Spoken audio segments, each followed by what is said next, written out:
नमस्कार दोस्तों।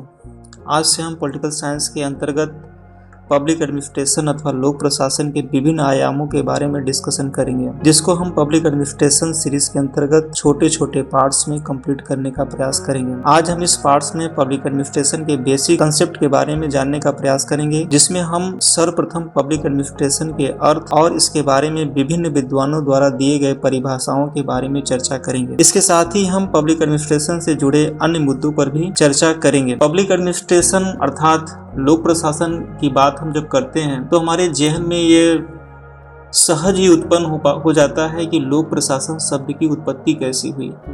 तो सर्वप्रथम हम इसी के बारे में चर्चा करेंगे कि लोक प्रशासन शब्द जो है, जो पब्लिक एडमिनिस्ट्रेशन का हिंदी रूपांतरण है, उसकी उत्पत्ति कैसे हुई। तो पब्लिक एडमिनिस्ट्रेशन जो शब्द है दो शब्दों से मिलकर के बना हुआ है। पहला शब्द है पब्लिक, दूसरा शब्द है एडमिनिस्ट्रेशन। यदि हम पब्लिक शब्द और एडमिनिस्ट्रेशन शब्द की उत्पत्ति की चर्चा करें तो दोनों शब्द जो है लैटिन भाषा से बने हुए हैं। पब्लिक शब्द की उत्पत्ति लैटिन भाषा के पॉपुलस से हुई है, जिसका शाब्दिक अर्थ पीपुल होता है। पीपुल का हिंदी रूपांतरण जैसा कि हम जानते हैं कि लोगों से है, या जनता से कह लीजिए, या पब्लिक जो नागरिक होते हैं उनसे है। एड और मिनिस्टायर से हुआ है, जिसका शाब्दिक अर्थ होता है सर्व एंड पब्लिक। इस प्रकार से यदि हम एडमिनिस्ट्रेशन से आशय लगाएं तो हम पाते हैं कि एडमिनिस्ट्रेशन का अर्थ नागरिक सेवा के लिए सरकार द्वारा किए जाने वाले कार्यों से है। जैसा कि हमने अभी दोनों शब्दों के विश्लेषण से पाया जो है कि पीपुल और एडमिनिस्ट्रेशन दोनों शब्दों का जो ओरिजिन है लैटिन भाषा से हुआ है। तो हम इस बात की पुष्टि करना चाहेंगे कि अंग्रेजी के ऐसे बहुत सारे शब्द हैं जिनकी उत्पत्ति लैटिन भाषा से हुई है। संभवतः इसका यही कारण रहा है कि ब्रिटेन अपने सभ्यता के शुरुआती विकास के दौरान 43 ईस्वी से लेकर के 410 ईस्वी तक रोमन साम्राज्य का हिस्सा था, और यह स्वाभाविक था कि जब वह रोमन साम्राज्य का हिस्सा है तो लैटिन भाषा का प्रभाव अंग्रेजी भाषा पर पड़े। इसके स्पष्टीकरण के बाद जब हम आगे चलते हैं तो हमारे जहन में एक प्रश्न उठता है कि आखिर लोक प्रशासन के अंतर्गत जो इस शब्द का प्रयोग किया जाता है, इस शब्द का सर्वप्रथम किसने प्रयोग किया होगा। तो आप ये ध्यान रखेंगे कि पब्लिक एडमिनिस्ट्रेशन शब्द का सर्वप्रथम जो प्रयोग किया गया वो अमेरिकी विद्वान अलेक्सी टॉकविल और दूसरे जो उनके सहयोगी थे लोरेंजे वान स्टीन के द्वारा किया गया। इन्हें जो है पब्लिक एडमिनिस्ट्रेशन का शुरुआती विचारक माना जाता है, लेकिन लोक प्रशासन में जो फादर ऑफ नेशन की जो उपाधि दी जानी चाहिए वह इन्हें न दे करके वुडरो विल्सन को दिया जाता है। इसके पीछे कारण यही है कि लोक प्रशासन जो है कि पहले पॉलिटिकल साइंस के अंतर्गत पढ़ाया जाता था, आज भी पढ़ाया जाता है, लेकिन दुनिया भर के बहुत सारे जो यूनिवर्सिटी हैं जो जहाँ पर इसे एक स्वतंत्र विषय के रूप में स्थापित किया गया है, उसकी स्थापना में एक स्वतंत्र विषय के रूप में इसकी पहचान दिलाने में जो है स्वतंत्र विषय और अध्ययन क्षेत्र के रूप में इसको पहचान दिलाने में वुडरो विल्सन का महत्वपूर्ण योगदान रहा। यह कार्य जो है या दुनिया की तरफ जो है ना कि इसकी और जो ध्यान गया दुनिया का जो है, वुडरो विल्सन ने 1887 में एक निबंध लिखा, एक आर्टिकल लिखा जो है, जो जिस आर्टिकल का नाम था दी स्टडी ऑफ एडमिनिस्ट्रेशन। ये आर्टिकल 1887 में लिखा गया। ये ध्यान में रखिएगा, ये बहुत महत्वपूर्ण पुस्तक है और अक्सर करके परीक्षाओं में पूछा जाता है कि दी स्टडी ऑफ एडमिनिस्ट्रेशन की रचना किसने की और कब की जो है। तो इस आर्टिकल के अंतर्गत, इस निबंध के अंतर्गत जो है वुडरो विल्सन ने लोक प्रशासन को एक शैक्षणिक अनुशासन के रूप में स्पष्ट रूप से परिभाषित किया और उसमें इस बात को रेखांकित करने का प्रयास किया कि इसे जो है एक स्वतंत्र विषय के रूप में स्थापित किया जा सकता है। और यही कारण है कि वुडरो विल्सन को फादर ऑफ पब्लिक एडमिनिस्ट्रेशन की संज्ञा दी जाती है और दुनिया भर में ये फादर ऑफ पब्लिक एडमिनिस्ट्रेशन के रूप में ये विख्यात है। ठीक उसी प्रकार से हमारे मन में ये भी प्रश्न आता है कि लोक प्रशासन की सबसे पहली पुस्तक कौन सी होगी। जैसा कि हमने कहा कि इन्होंने दी स्टडी ऑफ एडमिनिस्ट्रेशन लिखा जो है, लेकिन आप ध्यान में रखेंगे जो है कि यह जो है पब्लिक एडमिनिस्ट्रेशन के अंतर्गत पहली रचना नहीं थी। इसके पहले जो है 1812 में चार्ल्स जीन बौनिन ने 1812 में प्रिंसिपल ऑफ डी एडमिनिस्ट्रेशन पब्लिका की रचना कर चुके थे वो। लेकिन फिर भी मैंने, जैसे कि मैंने ऊपर जो बताया, जो है जो दो प्रमुख अमेरिकी विद्वानों का नाम बताया, एलेक्स डी टॉकविल और लोरेंजे वाइनस्टीन, को लोक प्रशासन का जनक के रूप में मान्यता प्राप्त नहीं है। उसी तरह से चार्ल्स बौनिन को भी जो है लोक प्रशासन के जनक के रूप में मान्यता प्राप्त इसलिए नहीं हो पाया क्योंकि इन्हें पब्लिक एडमिनिस्ट्रेशन के बारे में इन्होंने जिक्र तो किया, पुस्तक तो लिखी, लेकिन इसको एक व्यवस्थित रूप में प्रस्तुत करने का वो कार्य नहीं कर सके। और यह कार्य जो है वुडरो विल्सन के द्वारा किया गया, जिससे के कारण से जो है हम लोग वुडरो विल्सन को फादर ऑफ पब्लिक एडमिनिस्ट्रेशन के रूप में जानते हैं। आगे हम चलते हैं, लोक प्रशासन के अर्थ अर्थात मीनिंग ऑफ पब्लिक एडमिनिस्ट्रेशन के बारे में जानने का प्रयास करेंगे। लोक प्रशासन से आशय, जब भी हम कभी लोक प्रशासन के बारे में समझते हैं तो हमारे बस आप जान लीजिए लोक और प्रशासन। लोक से आशय जो है पब्लिक, और प्रशासन से आशय जो समझिए कि सरकार के द्वारा संगठनात्मक उद्देश्य या पब्लिक के हित के लिए जो उद्देश्य स्थापित की जाती है, जन कल्याणकारी योजनाएं हैं जो है उसको पूरा करने के लिए सरकार के द्वारा जो प्रशासनिक क्रिया की जाती है, वो सारी क्रियाएं जो है लोक प्रशासन के अंतर्गत जो है अध्ययन की एक विषय सामग्री है। उस प्रकार से यदि हम देखें तो लोक प्रशासन से आशय सरकार के ऐसे कार्यों अथवा उद्देश्यों को पूरा करना है जिसका संबंध नागरिकों की मूलभूत आवश्यकताओं को पूरा करने से है। वर्तमान समय में लोक प्रशासन के कार्यक्षेत्र में बहुत व्यापक वृद्धि हुआ। इसका कारण यही है कि जब दुनिया भर में जिस प्रकार से उदारवादी लोकतंत्र की स्थापना हुई, उसी तरीके से लोक कल्याणकारी की राज्य की स्थापना हुई, और लोक कल्याणकारी राज्य की स्थापना होने के साथ ही सरकार के कार्यों के क्षेत्रों में जो है व्यापक रूप से विस्तार हुआ, जिसके अंतर्गत नागरिकों की शिक्षा, स्वास्थ्य, मनोरंजन, सामाजिक सुरक्षा आदि विषयों को शामिल किया जाता है, जिनका उद्देश्य नागरिकों के जन कल्याण से जुड़ा होता है। यही कारण है कि वर्तमान राज्य को जो है, जो वर्तमान राज्य की जो व्यवस्था है, एक प्रशासनिक या एक प्रशासी राज्य के रूप में उसे कहा जाता है। इसे एडमिनिस्ट्रेटिव स्टेट भी कह सकते हैं हम जो है।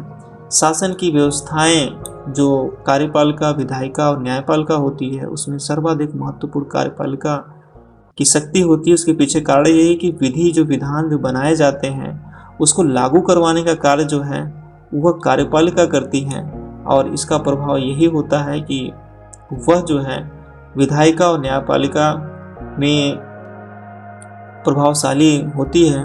और यही कारण है कि एल डी व्हाइट ने लोक प्रशासन को आधुनिक शासन व्यवस्था का केंद्र बिंदु बताया है।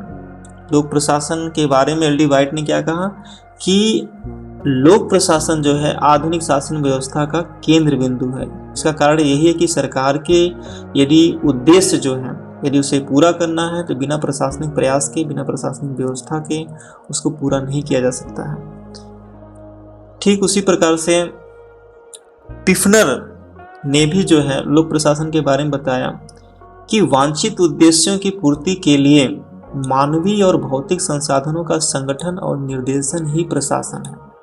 कहते हैं सरकार के द्वारा जो उद्देश्य निर्धारित किया जाता है उसको पूरा करने के लिए मनुष्य यानी मानव और भौतिक संसाधनों की आवश्यकता होती है, और उसमें जो है उचित संगठन, उसका नियोजन और उसका उचित निर्देशन करने के बाद ही उस उद्देश्य को पूरा किया जा सकता है। इसलिए उन्होंने कहा कि वांछित उद्देश्यों की पूर्ति के लिए मानवीय और भौतिक संसाधनों का संगठन और निर्देशन ही लोक प्रशासन है अथवा प्रशासन है। आगे चलते हैं, हम लोक प्रशासन की परिभाषाओं के बारे में जो है थोड़ा प्रकाश डालने का प्रयास करेंगे, उसको स्पष्ट करने का प्रयास करेंगे। जब हम लोक प्रशासन की परिभाषाओं के बारे में चर्चा करते हैं तो उसमें कई सारे विद्वानों ने लोक प्रशासन को विकास करने में और उसे परिभाषित करने में जो है अपना महत्वपूर्ण योगदान दिया। जैसा कि मैंने ऊपर भी चर्चा किया हुआ है कि लोक प्रशासन के विकास में, उसके स्थापना में जो है वुडरो विल्सन का नाम जो है सर्वप्रमुख रूप से लिया जाता है। तो सबसे पहले हम वुडरो विल्सन के बारे में ही चर्चा करेंगे। वुडरो विल्सन का पूरा नाम थॉमस वुडरो विल्सन है। यह डेमोक्रेटिक पार्टी से अमेरिका के 28वें राष्ट्रपति रहे, जिन्होंने 2 कार्यकालों को 1913 से लेकर के 1921 तक पूरा किया। हमें यह ध्यान रहे कि इनके कार्यकाल के दौरान प्रथम विश्व युद्ध चल रहा था। प्रथम विश्व युद्ध के बाद दुनिया में शांति स्थापना के लिए बनाए गए लीग ऑफ नेशंस की स्थापना में इनका महत्वपूर्ण योगदान था। इनके व्यक्तित्व को लोग इतना प्रभावशाली मानते थे कि इनके विदेश नीति को इन्हीं के नाम पर विल्सनिज्म की संज्ञा दी जाती थी जो उस समय। और यदि हम लोक प्रशासन में इनके योगदान को देखें तो पाएंगे कि इन्होंने लोक प्रशासन को एक स्वतंत्र विषय के रूप में स्थापित करने में अपना महत्वपूर्ण योगदान दिया। वुडरो विल्सन एक एकेडमिक पर्सन थे, जिन्होंने अपने करियर की शुरुआत अमेरिका में ब्राउन माउंट कॉलेज में अध्यापन से प्रारंभ किया और आगे चलकर वो प्रिंसटन विश्वविद्यालय में पॉलिटिकल इकोनॉमी विषय के प्रोफेसर बनाए जाते हैं। यहाँ उन्होंने अपने अध्यापन के दौरान पाया कि पब्लिक एडमिनिस्ट्रेशन को पॉलिटिकल साइंस से अलग करके एक स्वतंत्र विषय के रूप में स्थापित किया जा सकता है, और इसके लिए उन्होंने इसकी संभावनाओं को तलाश करने के लिए उन्होंने 1887 में पॉलिटिकल साइंस क्वार्टरली में द स्टडी ऑफ एडमिनिस्ट्रेशन नामक अपने आर्टिकल को लिखा, जो पूरी दुनिया में चर्चा का विषय बना और दुनिया भर के विद्वानों का ध्यान इस ओर गया कि पब्लिक एडमिनिस्ट्रेशन को एक स्वतंत्र विषय के रूप में अध्ययन किया जाए।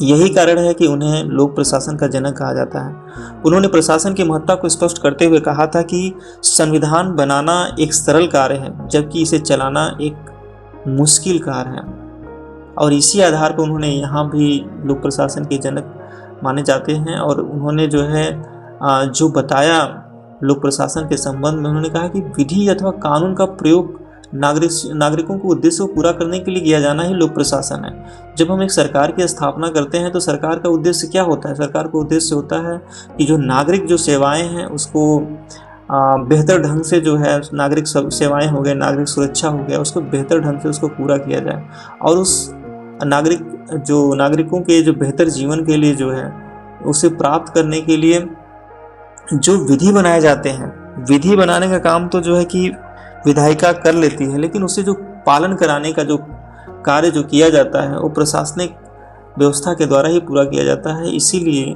वुडरो विल्सन ने लोक प्रशासन को परिभाषित करते समय कहा कि विधि अथवा कानून का प्रयोग नागरिक उद्देश्यों के लिए किया जाना ही लोक प्रशासन है। विधि अथवा कानून का प्रयोग नागरिक उद्देश्यों को पूरा करने के लिए किया जाना ही लोक प्रशासन है।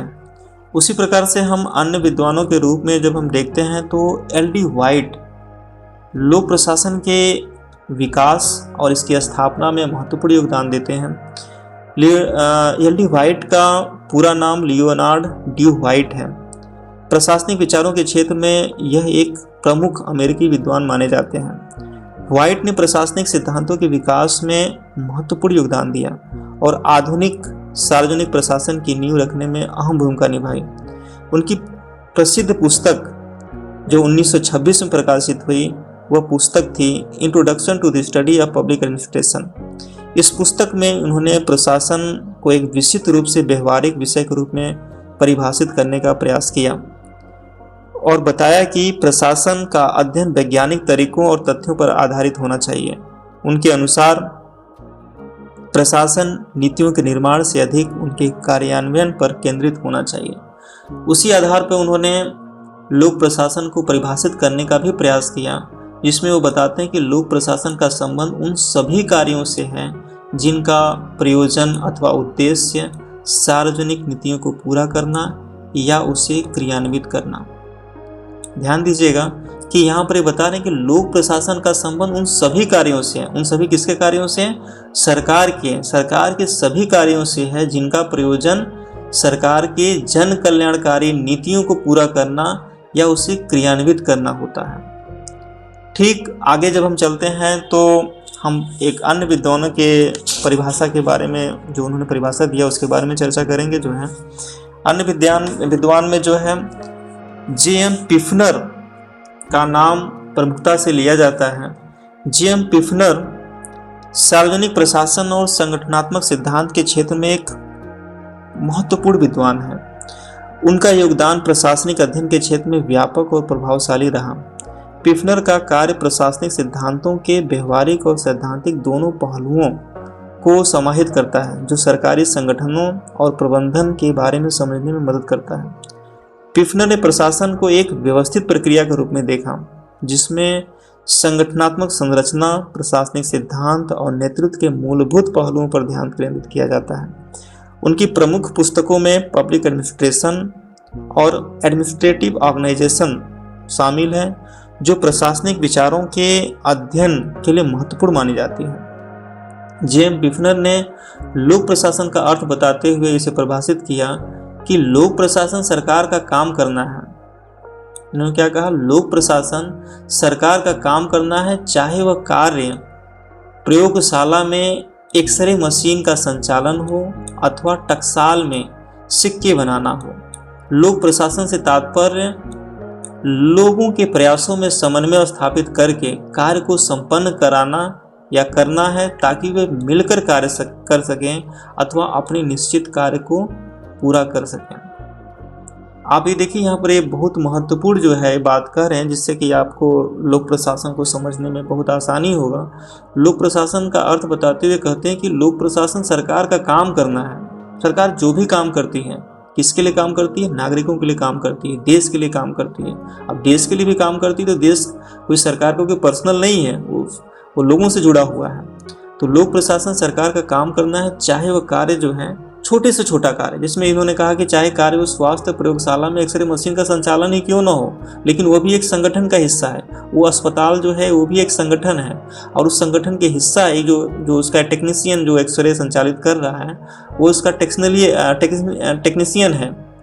अथवा टकसाल में जो सिक्के बनाना हो, लोक प्रशासन से तात्पर्य ऐसे लोगों के कार्यों या प्रयासों में समन्वय स्थापित करके कार्यों को संपन्न करना, ताकि वे मिलकर कार्य कर सके अथवा अपने निश्चित कार्यों को पूरा कर सकें। ठीक है, इससे मैं समझता हूँ कि आपको काफ़ी मदद मिला होगा लोक प्रशासन की परिभाषा के द्वारा लोक प्रशासन को समझने में। दूसरी परिभाषा हम जो है मार्शल डिमाक का यहाँ पर प्रस्तुत करना चाहते हैं आप लोगों के लिए, ताकि आप लोग इसको और बेहतर ढंग से समझें। मार्शल डिमाक का पूरा नाम जो है मार्शल एडवर्ड डिमाक है।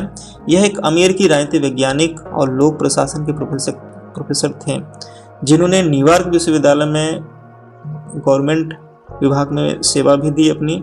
डिमाक लोक प्रशासन के क्षेत्र में अग्रणी माने जाते हैं, और उन्हें सरकार, लोक प्रशासन, प्रकृति और अन्य विषयों पर 47 पुस्तकें लगभग लिखी हुई हैं। इनकी प्रमुख कृतियों में द एग्जीक्यूटिव इन एक्शन 1945 शामिल है, जिसमें उन्होंने प्रबंधन और नेतृत्व के मानव तत्व पर जोर दिया। और इन्होंने जो लोक प्रशासन के जो परिभाषा दी जो है, इन्होंने बताया कि लोक प्रशासन जो है, लोक प्रशासन का संबंध सरकार की क्या और कैसे से है। ये महत्वपूर्ण चीज़ देखिएगा यहाँ पर। उन्होंने बताया कि प्रशासन का संबंध क्या है? सरकार के जो कार्य होते हैं क्या और कैसे से है। क्या से आशय किसी विषय वस्तु के तकनीकी ज्ञान से है, जबकि जिसके द्वारा संगठन अपने कार्यों को पूरा करता है। उसी तरीके से कैसे से आशय प्रबंध के ऐसे सिद्धांत से है, जिनके सफलता प्रयोग से प्रशासन के उद्देश्यों को पूरा किया जा सकता है। ये परिभाषा इस बात को जो है ना कि स्पष्ट करने का प्रयास करता है कि सरकार का जो क्या और कैसे से उन्होंने बताया हुआ है कि सरकार की क्या और कैसे से है। क्या से उन्होंने क्या बताया कि विषय वस्तु को जो हमारा जो उद्देश्य होता है, उसका जो विषय होता है, उसकी तकनीकी ज्ञान से। क्या से आशय उस विषय वस्तु की तकनीकी ज्ञान से है, जिसके द्वारा संगठन अपने कार्यों को पूरा करता है। और कैसे से आशय क्या है कि प्रबंध के ऐसे सिद्धांत। पब्लिक एडमिनिस्ट्रेशन की जब हम बात करते हैं तो इसमें प्रबंधन के कई सारे सिद्धांत हैं, तो इसमें यही बताते हैं कि कैसे से आशय प्रबंधन के ऐसे सिद्धांत से हैं, जिनके सफलता प्रयोग से प्रशासन के उद्देश्य अथवा लक्ष्य को पूरा किया जा सकता है। उसी प्रकार से हम आगे चलते हैं तो एक और महत्वपूर्ण विद्वान है लोक प्रशासन के अंतर्गत, जिनका नाम लूथर गुलिक है। लूथर गुलिक एक प्रसिद्ध अमेरिकी विद्वान और प्रबंधन विशेषज्ञ थे, जिनका योगदान लोक प्रशासन और प्रबंधन सिद्धांत के क्षेत्र में अत्यंत महत्वपूर्ण है। उन्होंने संगठनात्मक संरचना और प्रशासनिक प्रक्रियाओं को विकसित किया, जिसमें उन्होंने लूथर गुलिक की पहचान जो है पोस्ट कार्ब सिद्धांत के लिए जानी जाती है, जो प्रशासनिक कार्यों को स्पष्ट करने और समझने के लिए एक महत्वपूर्ण ढांचा प्रदान करता है। लूथर गुलिक ने प्रशासन में वैज्ञानिक और व्यवहारिक दृष्टिकोण को बढ़ावा दिया। उन्होंने papers on the science of administration नामक महत्वपूर्ण पुस्तक लिखी, जो अपने विचारों को इस पुस्तक में प्रस्तुत करते हैं, और ये सिद्धांत जो लोक प्रशासनिक सिद्धांतों का आधार बना। पोस्ट कार्ब सिद्धांत की चर्चा हम संगठन के सिद्धांत वाले वीडियो में करेंगे, जो हम आगे आप लोगों के सामने प्रस्तुत करेंगे जो है। इसके बाद हम लोग जो है चर्चा कर लेते हैं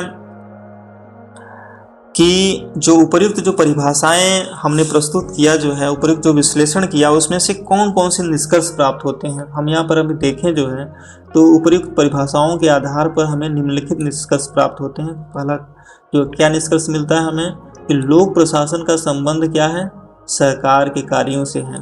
लोक प्रशासन का संबंध क्या है, सरकार के कार्यों से। सरकार के जो भी कार्य होते हैं उसका संबंध लोक प्रशासन से है। दूसरा जो है हम इसमें पाते हैं कि प्रशासन और लोक प्रशासन के संबंध में अलग अलग दृष्टिकोण हैं। आपने यहाँ देखा होगा कि प्रशासन और लोक प्रशासन एक सामान्य प्रक्रिया है, और लोक प्रशासन जो है प्रशासन के एक अंतर्गत जो है एक उसका उपभाग है, जिसमें हम जो है सरकार के कार्यों का अध्ययन करते हैं, और प्रशासन के अंदर के जो सभी प्रकार के संगठनात्मक कार्यों का अध्ययन किया जाता है, जिसमें कि हम निजी प्रशासन को भी हम शामिल कर लेते हैं, जिसके बारे में हम आगे अगले वीडियो में हम अध्ययन करेंगे।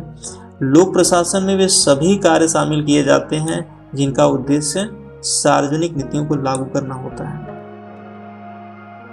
उसी प्रकार से हमने इस निष्कर्ष में पाते हैं कि लोक प्रशासन संगठनात्मक उद्देश्यों को प्राप्त करने के लिए एक व्यवस्थित और वैज्ञानिक प्रयास है। जब हम लोक प्रशासन के सिद्धांतों की बात करते हैं तो यह एक व्यवस्थित जो संगठन का उद्देश्य होता है उसे प्राप्त करने के लिए एक व्यवस्थित और वैज्ञानिक प्रयास है। उसी के द्वारा हम लोक प्रशासन के अंतर्गत जो है संगठनात्मक उद्देश्यों को पूरा करते हैं। अगला हम इसमें पाते हैं कि सरकार की नीतियों एवं योजनाओं को लोक प्रशासन के व्यवस्थित संगठनात्मक प्रयास से ही लागू किया जा सकता है। जैसे कि हमने देखा, वुडरो विल्सन कहते हैं कि एक कानून बनाना तो आसान है, लेकिन उसे लागू करना एक कठिन है। और यहाँ पर यही बात कही जा रही है कि सरकार यदि कोई विधि विधान बना तो दे, नीति तो बना दे, योजना तो बना दे, लेकिन उस योजना को या उस विधि विधान को, उस नियम को लागू कैसे कराई जाए, तो उस लागू करने की जो प्रक्रिया होती है वह संगठन के द्वारा ही उसे पूरा किया जा सकता है। संगठन के द्वारा ही उसे फलीभूत या जो उस वांछित उद्देश्य को प्राप्त किया जा सकता है। इस प्रकार से यहाँ पर एक बात स्पष्ट होकर के आता है, जैसे कि मैंने यहाँ पर बताया आपको जो है कि प्रशासन और लोक प्रशासन के संबंध में अलग अलग दृष्टिकोण हैं। तो यहाँ पर एक थोड़ा सा जो है आगे चल करके हम बाद में इस पर बताएंगे जो है आगे दूसरी वीडियो में, लेकिन यहाँ पर हम थोड़ा सा इस बारे में जिक्र कर देना चाहते हैं कि लोक प्रशासन और प्रशासन के अंतर कुछ बुनियादी अंतर भी हम पाते हैं यहाँ पर। और यह जो है कि अक्सर करके परीक्षाओं में पूछा जाता है कि प्रशासन और लोक प्रशासन के मध्य जो है कि आप अंतर स्पष्ट कीजिए। तो यहाँ हम कुछ महत्वपूर्ण जो अंतर हमें जो स्पष्ट होता है हम यहाँ पर आप लोगों के सामने प्रस्तुत करना चाहेंगे। एक व्यापक विषय वस्तु के रूप में दृष्टिकोण प्रस्तुत करता है, मतलब प्रशासन जो है एक व्यापक विषय वस्तु के दृष्टिकोण को प्रस्तुत करता है, जबकि लोक प्रशासन की विषय वस्तु प्रशासन की अपेक्षा संकुचित है। प्रशासन के अंतर्गत आपका लोक प्रशासन भी आ जाता है। प्रशासन से हम ये जो प्रशासन के अंतर्गत आपका निजी प्रशासन हो गया, लोक प्रशासन हो गया, तो इस तरीके से जो है प्रशासन के अंतर्गत जो है आपका लोक प्रशासन हो जाएगा। तो यहाँ पर यही बताने का प्रयास किया गया कि प्रशासन जो है एक व्यापक विषय वस्तु को प्रस्तुत करता है, जबकि लोक प्रशासन जो है एक संकुचित विषय वस्तु है। उसी प्रकार से प्रशासन का संबंध कार्यों को संपन्न कराने से है। प्रशासन का संबंध कार्यों को संपन्न कराने से है, जबकि लोक प्रशासन का संबंध एक विषय वस्तु के अध्ययन करने से है। हम देखते हैं कि जब हम प्रशासन की बात करते हैं तो प्रशासन एक सामान्य क्रिया है, लेकिन जब हम उसको जब अध्ययन करने के स्तर पर ले आते हैं तो हम उसे क्या करते हैं, लोक प्रशासन कहते हैं। जब हम उसे अध्ययन के करने की जब स्तर पर ले आते हैं, प्रशासनिक जो संगठन के कार्य होते हैं, संगठन के स्तर होते हैं, संगठन में कई सारे जो है ना कि उसके भाग होते हैं, एक क्रियात्मक है वो। लेकिन जब हम उसे अध्ययन के क्षेत्र में ले आते हैं, जब उसका हम उसे एक विषय के रूप में जब अध्ययन करने लगते हैं, तो हम उसे लोक प्रशासन कहते हैं। आमतौर पे तीसरे हम देखते हैं, आमतौर पर प्रशासन एक क्रिया है और प्रक्रिया भी है, जबकि लोक प्रशासन क्या है?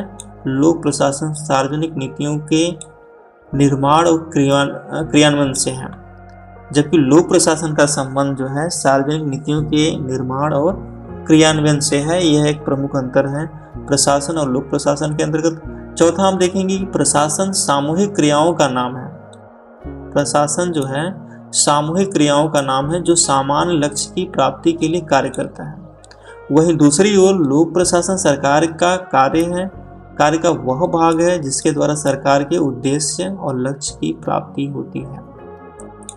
प्रशासन के अंतर्गत लोक प्रशासन और निजी प्रशासन दोनों शामिल कर लिए जाते हैं।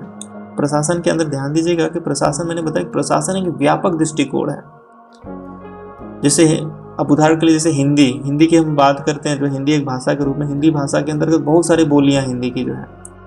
उसी तरीके से प्रशासन जो है, अब जैसे भोजपुरी और हिंदी की बात करते हैं, हिंदी एक बहुत व्यापक है, लेकिन भोजपुरी जो उसके अंतर्गत एक भाषा है, एक बोली है। उसी तरीके से प्रशासन जो है एक व्यापक दृष्टिकोण रखता है, जिसके अंतर्गत लोक प्रशासन, निजी प्रशासन दोनों शामिल होते हैं, जबकि लोक प्रशासन का संबंध सार्वजनिक नीतियों को लागू करने से है। उपर्युक्त जो हम लोगों ने यहाँ पर अभी अध्ययन किया जो है, उससे मैं समझता हूँ कि आप लोगों को जो लोक प्रशासन के संबंध में उसके अर्थ और परिभाषा के बारे में डाउट्स रहे होंगे वो क्लियर हो गए होंगे। प्रशासन और लोक प्रशासन के संबंध में कुछ बुनियादी अंतर है जिसे मैंने यहाँ संक्षेप में स्पष्ट करने का प्रयास किया है, जो प्रायः यूजी की परीक्षाओं में पूछा जाता है। यदि आप इस बारे में डिटेल वीडियो चाहते हैं तो कृपया कमेंट बॉक्स में बताएं। बहुत बहुत धन्यवाद। फिर मिलते हैं नेक्स्ट वीडियो में। चैनल को सब्सक्राइब अवश्य करें। यदि वीडियो पसंद आया हो और ज्ञानवर्धक लगा हो तो उसे लाइक भी करें। यदि किसी प्रकार की क्वेरी हो तो कमेंट अवश्य करें। नमस्कार।